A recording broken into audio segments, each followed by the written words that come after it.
নমস্কার বন্ধুরা, লক্ষ্মীর ভান্ডার প্রকল্পের নতুন আবেদনকারী যিনারা রয়েছেন আপনারা ভীষণ উদ্বিগ্ন আছেন এবং কোনো রকমের আপডেট পাচ্ছেন না যে লক্ষ্মীর ভান্ডারের টাকা সরকার আপনাদের কবে থেকে দেবে। কারণ আপনারা সেই 2025-এর জানুয়ারিতে দুয়ারে সরকার ক্যাম্পে আবেদন করার পর থেকে আজও পর্যন্ত অপেক্ষা করে আছেন কবে আপনারা ব্যাংকে টাকা পাবেন। তো বন্ধুরা, আমি এ বিষয়ে অনেক তথ্য অনুসন্ধান করে আমার ব্যক্তিগত মতামত দিয়ে জানাবো আপনারা ঠিক কবে, অর্থাৎ যিনারা 2025-এর দুয়ারে সরকার ক্যাম্পে লক্ষ্মীর ভান্ডার প্রকল্পে আবেদন করেছিলেন আপনারা কবে টাকা পাবেন, সরকার থেকে নতুন কি কি আপডেট রয়েছে আর বর্তমানে আপনাদের কি করণীয়। তো বন্ধুরা, ভিডিওটি আপনাদের জন্য যথেষ্ট হেল্পফুল হতে চলেছে, তাই আপনি যদি চ্যানেলটিতে নতুন হন তাহলে ভবিষ্যতে ইনফরমেটিভ ইনফরমেশন সবার আগে পাওয়ার জন্য সব চ্যানেলটি সাবস্ক্রাইব করে রাখুন।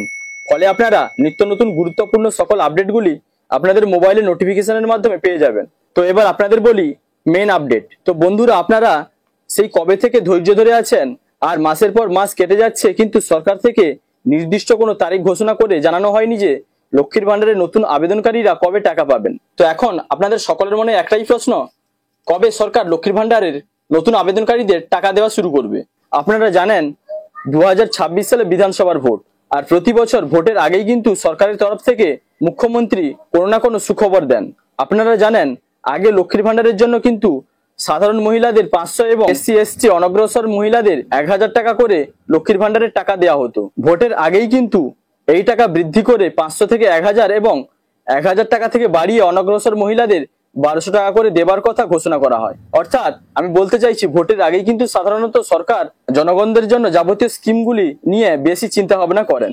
সেহেতু 2026-এর ভোটের আগেই নিশ্চিতভাবে বলা যায় লক্ষ্মীর ভান্ডারের নতুন আবেদনকারীদের টাকা দেওয়া শুরু করবে সরকার। তবে সেটা ঠিক কোন মাসে বা কত তারিখে তা কিন্তু নিশ্চিতভাবে এখনই বলা সম্ভব নয়। এটা রিসেন্টলি হলেও হতে পারে, আবার 3-4 মাসের মধ্যে হলেও হতে পারে। তবে তা নির্ভর করছে সরকারের ফান্ডের উপর। মনে করা হচ্ছে এই মুহূর্তে পশ্চিমবঙ্গের আর্থিক অবস্থা কিছুটা হলেও খারাপ আছে। কারণ একটি উদাহরণ দিলে আপনারা বুঝতে পারবেন, প্রতি বছর জুন মাসে কিন্তু কৃষকদের কৃষক বন্ধুর টাকা দিয়ে দেওয়া হতো, কিন্তু এবছর অর্থাৎ 2025 সালে জুলাই মাসের প্রায় শেষ হতে চললো, কিন্তু এখনো নির্দিষ্ট কোনো তারিখ ঘোষণা হয়নি। যদিও মাননীয় মুখ্যমন্ত্রী ঘোষণা করেছেন শীঘ্রই টাকা দেওয়া হবে। কৃষকদের আমি বলবো, আপনারা যে টাকাটা পাবেন এবছরই আমরা খুব শিগগিরই দিতে শুরু করব। কিন্তু জমি যাদের জলের তলায় ডুবে যাবে তারা চিন্তা করবেন না, তাদের জন্য ইন্স্যুরেন্স করা আছে। সরকার আপনাদের ইন্স্যুরেন্সের টাকাটা টোটালটাই সরকার দেয় এবং প্রতি বছরই এর জন্য আমাদের হাজার হাজার কোটি টাকা খরচা হয়। সেটা আমাদের দায়বদ্ধতা আছে সামাজিক। আমরা বাংলার বাড়ির টাকা 12 লক্ষ অলরেডি দিয়ে দিয়েছি, আর 16 লক্ষ পেয়ে যাবেন। একটা ফেজ এখন দেওয়া হচ্ছে, ডিসেম্বরে দেওয়া হচ্ছে, আর একটা ফেজ মে মাসে পেয়ে যাবেন।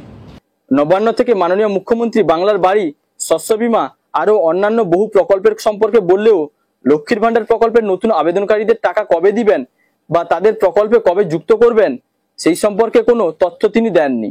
তো বন্ধুরা, এবার জেনে নিন সরকার যদি টাকা দেওয়ার ঘোষণা করেন তাহলে ঘোষণা মাত্রই কারা সঙ্গে সঙ্গে টাকা পেয়ে যাবেন, অর্থাৎ কোন স্ট্যাটাসের আবেদনকারীরা সঙ্গে সঙ্গে টাকা পাবেন। তো এক্ষেত্রে আপনি যখন লক্ষ্মীর ভান্ডারের অফিসিয়াল ওয়েবসাইটে গিয়ে আপনার মোবাইল নম্বর দিয়ে সার্চ করে স্ট্যাটাস চেক করে দেখেন, আপনার শেষ আপডেট যদি ফাইনাল সাবমিটেড লেখাটি শো করে তাহলে আপনার সব ঠিক আছে। টাকা দেওয়ার ঘোষণার পরে আপনাদের স্ট্যাটাসে অ্যাপ্লিকেশন ভেরিফাইড এবং অ্যাপ্রুভড লেখাটি চলে আসবে এবং আপনার ব্যাংক অ্যাকাউন্ট স্ট্যাটাসটি কিন্তু খুবই ভাইটাল। এটিতে আপনার validation success, ready for payment এই লেখাটি কিন্তু শো করতে হবে এবং বেনিফিশিয়ারি স্ট্যাটাসে আপনার অ্যাক্টিভ বেনিফিশিয়ারি লেখাটি শো করবে এবং আপনাদের ব্যাংক অ্যাকাউন্ট নম্বর এবং IFSC কোডটি এইভাবে শো করবে। তো বন্ধুরা, আপনার ক্ষেত্রেও যদি এই সকল আপডেটগুলি আপনার শো করে তাহলে কিন্তু তার পরবর্তী সময় থেকে আপনার ব্যাংকে লক্ষ্মীর ভান্ডারের টাকা আসা শুরু হবে। তো এখন আপনাদের কি করণীয়। তো বন্ধুরা, আপনাদের যদি ফাইনাল সাবমিটেড লেখাটি শো করছে তাহলে আপনাদের বর্তমানে অপেক্ষা করা ছাড়া আর কিছু করার নেই। তো সর্বমোট কথা, এখনো পর্যন্ত লক্ষ্মীর ভান্ডারের নতুন আবেদনকারীদের টাকা দেওয়ার ব্যাপারে নতুন কোনো তারিখ ঘোষণা হয়নি। 2026-এর বিধানসভা নির্বাচনের আগে আপনারা, অর্থাৎ 2025-এর দুয়ারে সরকার ক্যাম্পে যিনারা লক্ষ্মীর ভান্ডার প্রকল্পে আবেদন করেছিলেন আপনাদের লক্ষ্মীর ভান্ডার স্কিমে অন্তর্ভুক্ত করানোর সম্ভাবনা কিন্তু 2026-এর বিধানসভা নির্বাচনের আগে প্রবল রয়েছে। তো এই সংক্রান্ত নতুন ঘোষণা হওয়া মাত্রই, অর্থাৎ সরকার থেকে লক্ষ্মীর ভান্ডার সংক্রান্ত নতুন যে কোনো আপডেট আসা মাত্রই আমি এই চ্যানেলটির মাধ্যমে আপনাদের জানিয়ে দিব এবং সেটি সঙ্গে সঙ্গে আপনারা জানার জন্য সব চ্যানেলটি অবশ্যই সাবস্ক্রাইব করে রাখুন আর বেল আইকনে ক্লিক করে অল নোটিফিকেশন অন করে দিন। তো বন্ধুরা, আজ এ পর্যন্তই। দেখা হচ্ছে পরবর্তী কোনো ইনফরমেটিভ ভিডিওর সঙ্গে। আপনারা ভালো থাকবেন, সুস্থ থাকবেন। Thank you.